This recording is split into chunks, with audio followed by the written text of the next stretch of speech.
we're here to talk about our experience on Taiwan as a case study, and then also just share some of our strategies for entering into Germany. As I start, I'd like to introduce to you, it brings me great pleasure to introduce to you Chief Information Officer and Digital Officer of Arbonne, Guy Thier. Not only is he technically very savvy, but he brings a lot of innovation and business strategic problem solving to the table. So it makes it very easy to be a very good partner to Arbonne and work with him.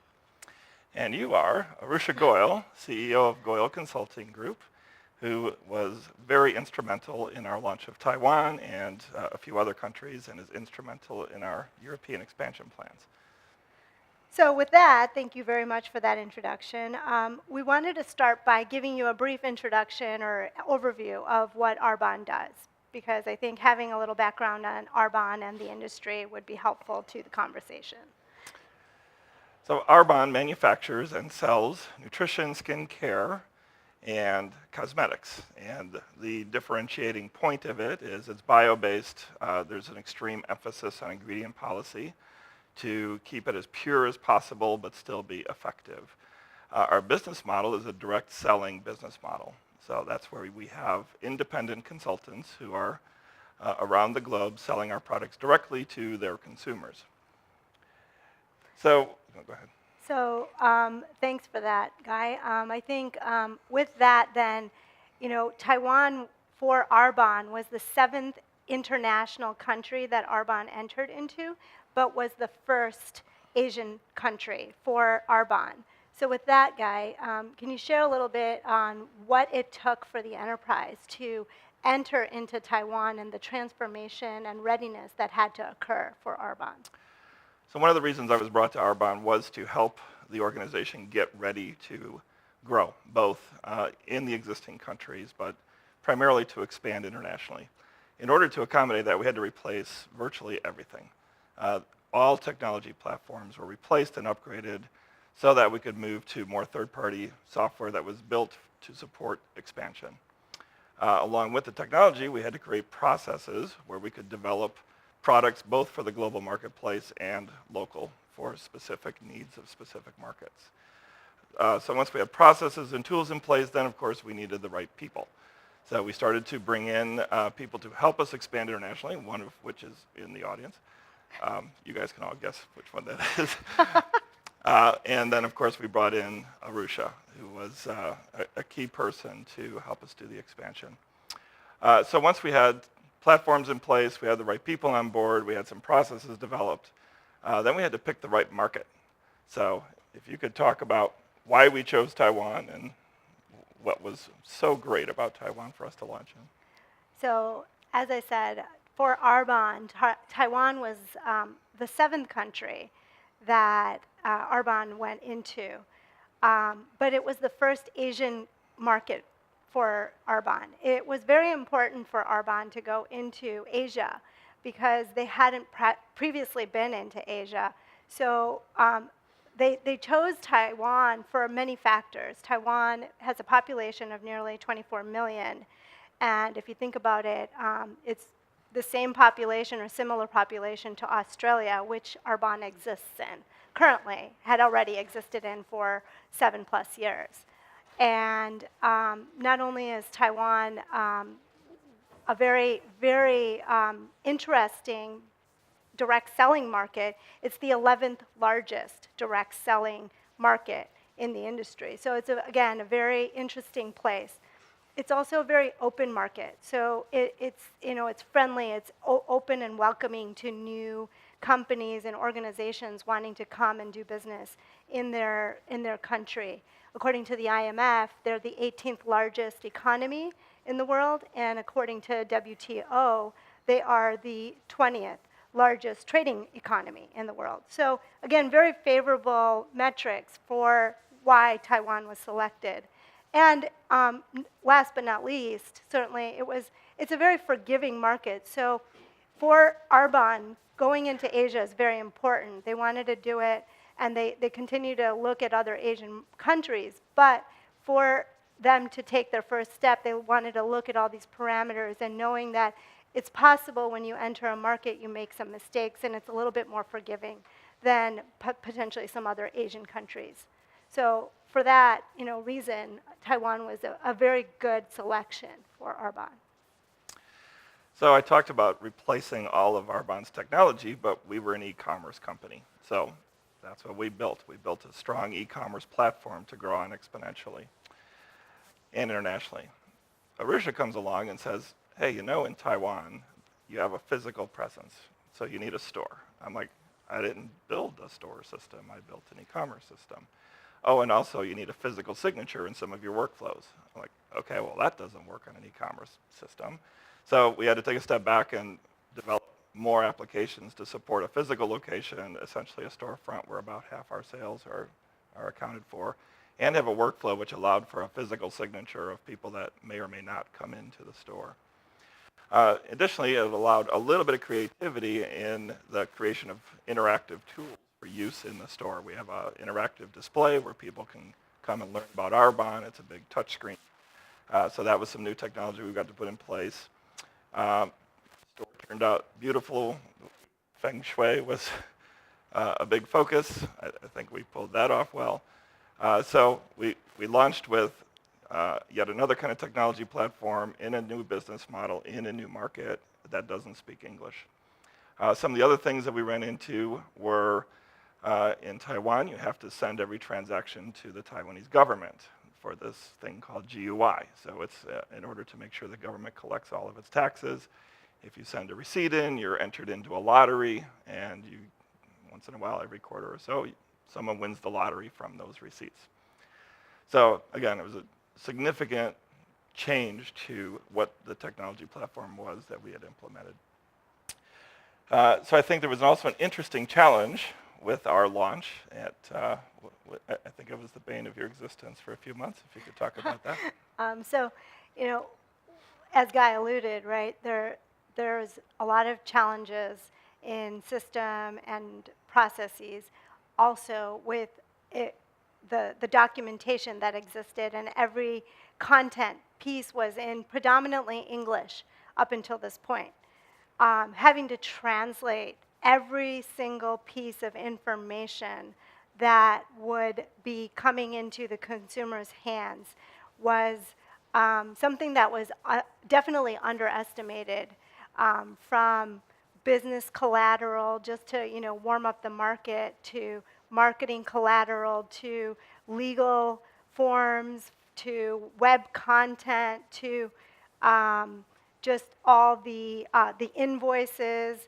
I mean, you name it, we had to go through every single piece of information that existed in English that we didn't even think of that had to go through translation. So one of the key learnings here was, everybody's thought was, oh, we just got to translate it. It's no big deal. We'll just send it out and voila, it'll come back and we're done. But, it takes an army to do those translations because the translator only has certain context, especially if you're sending it out third party. They will be able to translate the words on the sheet of paper, but if you really want it to have the tone and the culture and the vision and the mission come through in those words, they need to be read and appropriately translated by an internal or person that understands the business model more intimately. So having that knowledge was really important for Arbonne, but one of the challenges also that we faced in that process was we didn't have many resources internally who were capable of doing that. So that was also part of our challenge. So as we were hiring and onboarding new resources, even though it wasn't their prescribed role, we put them on translations because we didn't have the appropriate skill set internally to help us with this massive feat. We got there, but it certainly delayed launch for some time because of the volume of work that needed to be done. Okay, so we had translations done, we had the technology in place, we had a physical location, and we were ready to go. So in our business model, it's important for us to recruit people who are willing to sell products on our behalf. So that ends up becoming a pretty big effort to do road shows and create excitement around our products so someone wants to join our company and sell our products. So we had road shows went on for months after the initial launch, but all in all, people would say the launch was a success at this point. Yep. All right, so that kind of covers Taiwan in a nutshell. I mean, there's certainly a lot of details that we skimmed over and really didn't even touch. And if you're interested, and we're happy to share additional points on our experience for Taiwan. But I'd like to transition into talking about Germany a little bit. After we launched Taiwan, which was exactly almost a year ago, we quickly started on the next country, which for Arbonne is Germany. And we have been working on Germany since that period of time. And, same type of thing. We went through the market research and analysis of why go to Germany and what's important about Germany. Germany is the strongest country in the EU. Arbonne already has a presence in the UK and in Poland. So being the strongest country in the EU, there's a lot of interest in going to Germany. So Germany was selected. Previously, Arbonne has a very aggressive strategic roadmap for international expansion, and Arbonne had been on that roadmap.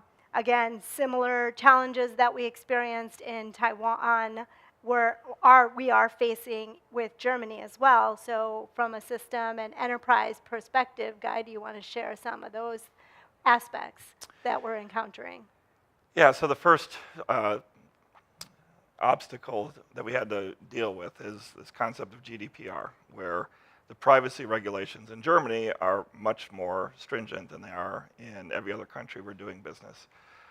So again, it's re-looking at all the systems to make sure that they support the concept of you have the right to be forgotten.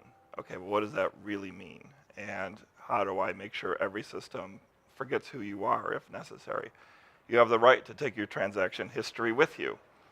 Again, that's something that not every system is built to handle, so we have to sort through how do we get every transaction that you've been a part of and allow you to take it with you.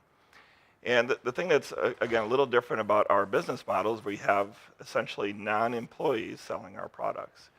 So being able to pass those rules and regulations on to them and make sure they understand it and they're following it appropriately is a challenge that we're still trying to address. I think another piece that we've learned a little bit from Taiwan is just how to warm up the market before we officially launch it. So that's kind of in progress right now for Germany, where we're starting to look at how do we advertise ahead of time, how do we get our products in the hands of some Germans to experience it before we fully launch.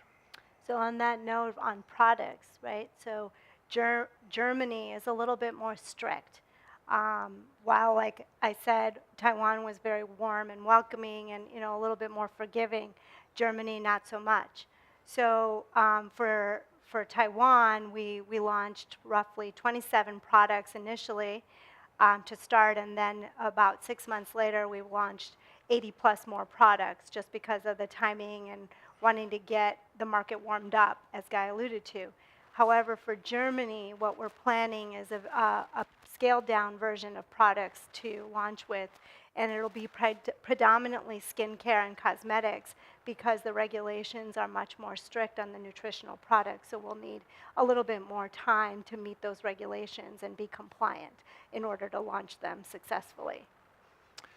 Yeah, I think another lesson learned from Taiwan just had to do with getting the right product mix, Right. making sure people, the scents in different countries that people warm up to are very different. So we're doing tests on what's the right scent and what's the right color and what's the right packaging. So it's a pretty full launch every time we open a market. That's right. So with Germany also, what we're also learning is so I'll draw back to Taiwan. Taiwan, there were a lot of cultural differences, right? Like I said, with Taiwan, it was the first Asian market. So understanding, and all day if you've been listening to the different talks, everybody kind of comes back to this same core topic, the cultural difference. Think globally, but act locally. So that was very important and an interesting learning again for Arbonne, where it was it's a fairly sized company, but it has a small business feel to it, where everything is very centralized. But when we were discussing Taiwan and needing to, have a local presence, the need for the local talent and the local employees to understand the localizations was very important. We're experiencing, so we've learned that from Taiwan and we've applied that for Germany, where we've hired 3 individuals who are of German descent in the marketplace. 1 is local in Germany, and 2 will be working out of the UK office, because the Germany launch will be based out of UK, so that they can work very closely with the UK team, who are very familiar with the business model. So we're closing those gaps of those cultural differences by some of the learnings we had with Taiwan and applying them for Germany. And that has served to be very advantageous as we talk about the translations model that we experienced with Taiwan. Translations was a massive experience and overwhelming. And because of our learnings there, we have improved processes. We have the local talent and the local expertise to help us earlier on. And they're already running with all the translations, and we're miles ahead compared to where we were with Taiwan.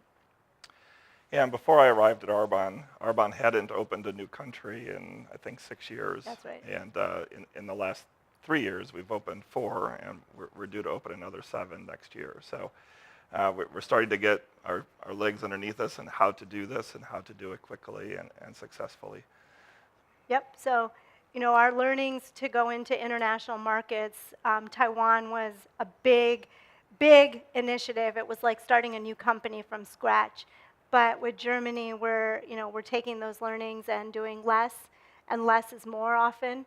And like I said, we're expanding into many more countries, and we feel like we've got a better process in place where it's not necessarily cookie cutter, but it's applicable, where we can repeat some of the processes and think globally but act locally.